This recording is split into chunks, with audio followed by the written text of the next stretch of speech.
ಧನ್ಯವಾದ ಹೇಳಿದ ಕೊಕ್ಕರೆ. ಇಂದು ನಾವು ಧನ್ಯವಾದ ಹೇಳಿದ ಕೊಕ್ಕರೆಯ ಕಥೆಯನ್ನು ಕೇಳೋಣ. ಹಿಂದಿನ ಭಾಗದಲ್ಲಿ ಪ್ರಾಮಾಣಿಕತೆಯ ಕಥೆಯನ್ನು ಕೇಳಿದಿರಿ. ಆ ಕಥೆಯನ್ನು ಕೇಳಲಿಲ್ಲವೆಂದರೆ ಲಿಂಕನ್ನು ಡಿಸ್ಕ್ರಿಪ್ಷನ್ ಬಾಕ್ಸಲ್ಲಿ ನೀಡಲಾಗಿದೆ. ಈ ಕಥೆಯು ಕನ್ನಡ ಹಾಗೂ ಇಂಗ್ಲಿಷ್ ಎರಡೂ ಭಾಷೆಯಲ್ಲಿದೆ. ಎರಡೂ ಭಾಷೆಯಲ್ಲೂ ನೀವು ಈ ಕಥೆಯನ್ನು ಕೇಳಬಹುದು. ಲಿಂಕನ್ನು ಡಿಸ್ಕ್ರಿಪ್ಷನ್ ಬಾಕ್ಸಲ್ಲಿ ನೀಡಲಾಗಿದೆ. ಧನ್ಯವಾದ ಹೇಳಿದ ಕೊಕ್ಕರೆ.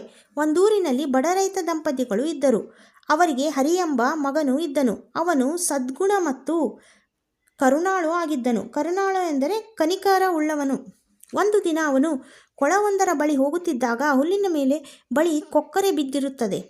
ಅವನು ಕನಿಕರದಿಂದ ಬಾಗಿ ನೋಡಿದಾಗ ಕೊಕ್ಕರೆ ಮೈಯೊಳಗೆ ಚುಚ್ಚಿದ ಬಾಣವೊಂದು ಕಂಡಿತು. ಹರಿಯು ಮೆಲ್ಲನೆ ಬಾಣವನ್ನು ಹೊರತೆಗೆದು ಗಾಯಕ್ಕೆ ತಲೆಗೆ ತಿಳಿದ ರಸಮೂಲಿಕೆ ಅಂದರೆ ಔಷಧಿಯನ್ನು ಹಾಕಿದನು. ಕೊಕ್ಕರೆಯ ನೋವು ಕಡಿಮೆಯಾಯಿತು. ಅದು ಆತನಿಗೆ 3 ಬಾರಿ ತಲೆಬಾಗಿ ನಮಸ್ಕರಿಸಿ ಹೊರಟು ಹೋಯಿತು. ದಿನಗಳು ಕಳೆದವು. ಕೊಕ್ಕರೆಯ ವಿಷಯವನ್ನು ಹರಿ ಮರೆತು ಬಿಡುತ್ತಾನೆ. ಒಂದು ದಿನ ಸುಂದರವಾದ ಹುಡುಗಿಯೊಬ್ಬಳು ಅವನಲ್ಲಿಗೆ ಬಂದು, ನನಗೆ ತಂದೆ ತಾಯಿ ಇಲ್ಲ. ಮುಂದಿನ ಊರಿನಲ್ಲಿ ನನ್ನ ಚಿಕ್ಕಪ್ಪನು ಇದ್ದಾನಂತೆ. ಅವನನ್ನು ಹುಡುಕಿಕೊಂಡು ಹೊರಟಿದ್ದೇನೆ. ಇವತ್ತು ರಾತ್ರಿ ನಿಮ್ಮ ಮನೆಯಲ್ಲಿ ಇರಲು ಜಾಗ ಕೊಡ್ತೀರಾ ಎಂದು ಕೇಳಿದಳು. ನಂತರ ಹುಡುಗಿ ರಾತ್ರಿ ಅಡಿಗೆ ಮಾಡಲು ರೈತನ ವೃದ್ಧ ಎಂದರೆ ವಯಸ್ಸಾದವರ ವೃದ್ಧ ಹೆಂಡತಿಗೆ ನೆರವಾದಳು. ಮನೆಯನ್ನು ಗೂಡಿಸಿ ಸಾರಿಸಿ ಚೊಕ್ಕಟ ಮಾಡಿದಳು. ಮರುದಿನ ಆ ವೃದ್ಧ ದಂಪತಿಗಳು, ಹುಡುಗಿ, ನೀನು ನಮ್ಮಲ್ಲೇ ಇದ್ದು ಬಿಡು, ನಮ್ಮ ಮಗಳ ಹಾಗೆ ನೋಡಿಕೊಳ್ಳುತ್ತೇವೆ ಎಂದರು. ಹುಡುಗಿಯು ಒಪ್ಪಿ ಅಲ್ಲೇ ಉಳಿದಳು. ಹರಿಗೆ ಅವಳಲ್ಲಿ ಪ್ರೀತಿ ಹುಟ್ಟಿತು. ಈ ವರ್ಷ ಮಳೆ ಬಾರದ್ದರಿಂದ ಕ್ಷಾಮ ಅಂದರೆ ಬರಗಾಲ ಬಂತು. ರೈತ ದಂಪತಿಗಳು ಕಷ್ಟದಲ್ಲಿ ತೊಳಲಾಡುತ್ತಿದ್ದಾಗ ಹುಡುಗಿ ಎಂದಳು, 3 ದಿವಸ ನನ್ನನ್ನು ಒಂದು ಕೊಠಡಿಯಲ್ಲಿ ಬಿಡಿ. ಪಿತಾಂಬರ ನೇಯ್ದು ಕೊಡುತ್ತೇನೆ. ಪಿತಾಂಬರ ಎಂದರೆ ರೇಷ್ಮೆ ಬಟ್ಟೆ. ನೀವ್ಯಾರೂ ಒಳಗೆ ಬರಬಾರದು. ಊಟವನ್ನು ಬಾಗಿಲ ಬಳಿ ಇಟ್ಟರೆ ರಾತ್ರಿ ಹೊತ್ತು ಬಂದು ತಿನ್ಕೋತೇನೆ. ಅಂತೆಯೇ ಹುಡುಗಿ ಕೊಠಡಿಯೊಳಗೆ ಹೋಗಿ ಬಾಗಿಲು ಹಾಕಿಕೊಂಡಳು. ಅವಳ ಆದೇಶದ ಪ್ರಕಾರ ಅಂದರೆ ಆಜ್ಞೆಯ ಪ್ರಕಾರ ಯಾರೂ ಒಳಗೆ ಹೋಗಲಿಲ್ಲ. ಪ್ರತಿದಿನ ರಾತ್ರಿ ಬಾಗಿಲ ಬಳಿ ಅನ್ನ ಸಾರುಗಳ ತಟ್ಟೆಯನ್ನು ಇಡುತ್ತಿದ್ದ ಹರಿ ಬೆಳಗಿದ್ದು ಖಾಲಿಯಾದ ತಟ್ಟೆಯನ್ನು ತೆಗೆದುಕೊಂಡು ಹೋಗುತ್ತಿದ್ದನು.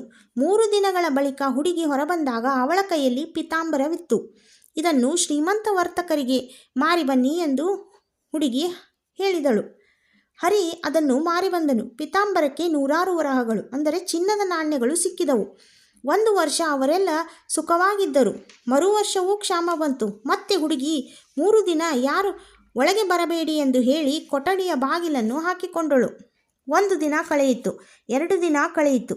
ಹರಿ ಅವಳನ್ನು ನೋಡದೆ ಇರಲಾರದಾದನು. ಕೊಠಡಿಯೊಳಗೆ ಹುಡುಗಿಯನ್ನು ಕಂಡು ಅವಳಿಗೆ ತನ್ನ ಪ್ರೇಮದ ವಿಷಯವನ್ನು ಹೇಳಬೇಕೆಂದುಕೊಂಡನು. ಬಾಗಿಲನ್ನು ನೂಕಿ ಒಳಗೆ ಹೋದನು. ಆಶ್ಚರ್ಯ, ಅಲ್ಲಿ ಹುಡುಗಿ ಇರಲಿಲ್ಲ. ಚಿನ್ನ ಬೆಳ್ಳಿ ದಾರವನ್ನು ಕೂಡಿಸಿ ಕೊಕ್ಕರೆಯೆಂದು ಪಿತಾಂಬರವನ್ನು ನೇಯುತ್ತಿತ್ತು ಅಂದರೆ ಹೆಣೆಯುತ್ತಿತ್ತು. ಅದು ತಾನು ಕಾಪಾಡಿದ ಹಕ್ಕಿ ಎಂಬುದರಲ್ಲಿ ಹರಿಗೆ ಸಂಶಯವಿರಲಿಲ್ಲ. ಕೊಕ್ಕರೆ ಎಂದಿತು, ನಾನು ಬೇಡ ಎಂದು ಹೇಳಿದರೂ ನೀನ್ಯಾಕೆ ಒಳಗೆ ಬಂದೆ? ಈಗ ಎಲ್ಲ ಹಾಳಾಯಿತಲ್ಲ. ಹರಿ ತಲೆ ತಗ್ಗಿಸಿ ನಿಂತನು. ನಿಜ, ಹುಡುಗಿಯಾಗಿದ್ದ ನಾನು ನೀನು ಕಾಪಾಡಿದ ಕೊಕ್ಕರೆಯೇ. ನಿನಗೆ ಉಪಕಾರ ಮಾಡಬೇಕೆಂದು ನಾನು ಹುಡುಗಿಯಾಗಿದ್ದೆ. ನೀನು ಈಗ ಒಳ ಬರದಿದ್ದರೆ ಪಿತಾಂಬರದೊಂದಿಗೆ ನಾನು ಹುಡುಗಿಯಾಗಿ ಹೊರಬಂದು ನಿನ್ನ ಹೆಂಡತಿಯಾಗ್ತಿದ್ದೆ. ನೀನು ಕೊಟ್ಟ ಮಾತಿಗೆ ತಪ್ಪಿದ್ದರಿಂದ ಇನ್ನು ನಾನು ಹುಡುಗಿಯಾಗುವಂತಿಲ್ಲ. ಹೋಗು, ಈಗ ಮುಗಿಯುತ್ತಾ ಬಂದಿರೋ ಪಿತಾಂಬರವನ್ನು ಮಾರು. ನಿಮ್ಮ ಜೀವಮಾನವಿಡೀ ಸಾಕಾಗುವಷ್ಟು ಹಣ ಸಿಗ್ತದೆ ಎನ್ನುತ್ತಾ ಕೊಕ್ಕರೆ ಹಾರಿಹೋಯಿತು.